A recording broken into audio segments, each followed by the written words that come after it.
Mr Chair, Clause 3 of this bill is actually, of course, a very broad one, quite short in what it says. The Act amends the Employment Relations Act 2000.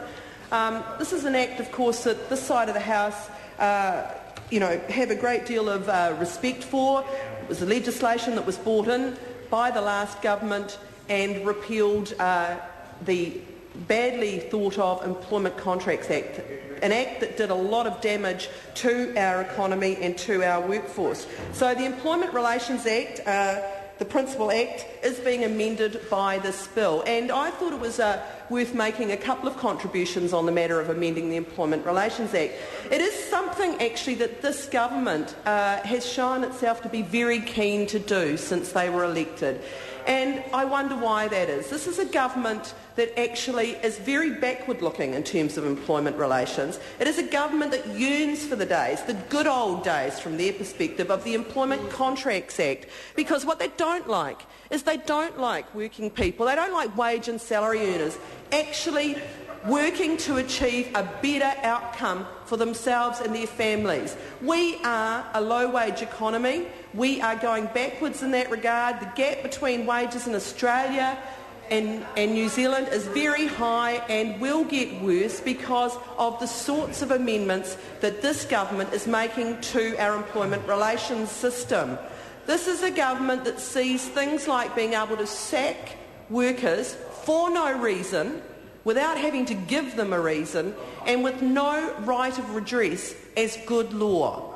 Well, the reality is that most Kiwis don't agree with you. Most Kiwis do not think it is fair that workers can be sacked without reason, without being told any reason, and without any right of redress. It just is unbelievable, but that's what you're doing. And of course you're extending that from small to large workplaces. So that's one of the amendments to the Employment Relations Act that this government is pushing through right now.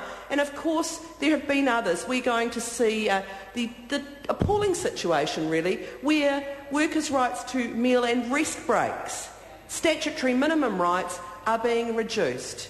And in fact, the reality of that amendment to the Employment Relations Act will mean that for many, they will be back to where they were before Labor changed the legislation, so back to the situation where they are dependent on what they can agree with their employer, because there will be no statutory entitlement to both paid rest breaks and unpaid meal breaks. So this is the sort of backward-looking, dark age type approach to employment relations. Now, over this side of the House, we see employment relations quite differently. We don't see it as a contractual obligation. We do not see labour as a commodity.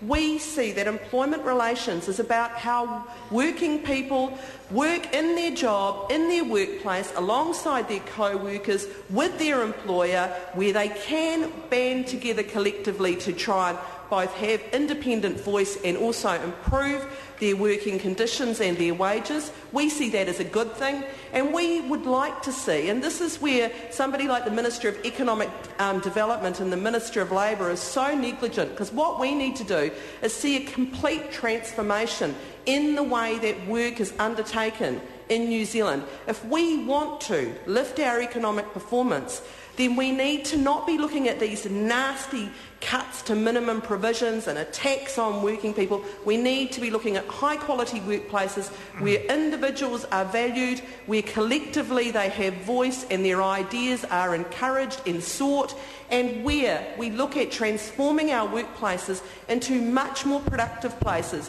where in fact there is common advantage in actually lifting productivity that leads to higher wages for the workers and higher productivity that means that we are getting a better outcome from our workplaces and our industries. If we want the high-value economy that we say we want, if we want to close the gap in wages between Australia and New Zealand, that's where we should be focusing. And the Minister of Labour and the Minister of Economic Development should be two people who are advocating for this change. They should be people who are trying to say, let's do things differently, not harking back to the bad old days of the Employment Contracts Act. So this legislation here, another amendment to the Employment Relations Act, this is as I said in my earlier contribution, a Mickey Mouse amendment, and Just before I call the next member, could I just say to members, I think you're going to be challenged in this thing. This is going to challenge members' debating skills, because the committee stage, and I draw members' attention to a very fine chairperson of committees, some will remember very fondly, the Honourable Marion Hobbs, who said, members must focus on the wording of the bill, on the intention of this bill, and not focus on alternatives which are not part of this bill. This is about the detail of the bill. Now, I'd say to members, just before we get up, see Mr Robertson's very keen, but I want to say that the part we're discussing here is Clause 3, the principle of Act as amendment, and it simply says, this Act amends the Employment Relations Act 2000. That's it. Now, members need to be focusing on the details of the bill, and as I said, members will be challenged, but I'm sure members are creative. But I want to hear speeches which are conform with the requirements that Marion Hobbs has placed on the committee stage. Call Grant Robertson. Thank you very much, Mr Chair, and I'll certainly endeavour to do that, because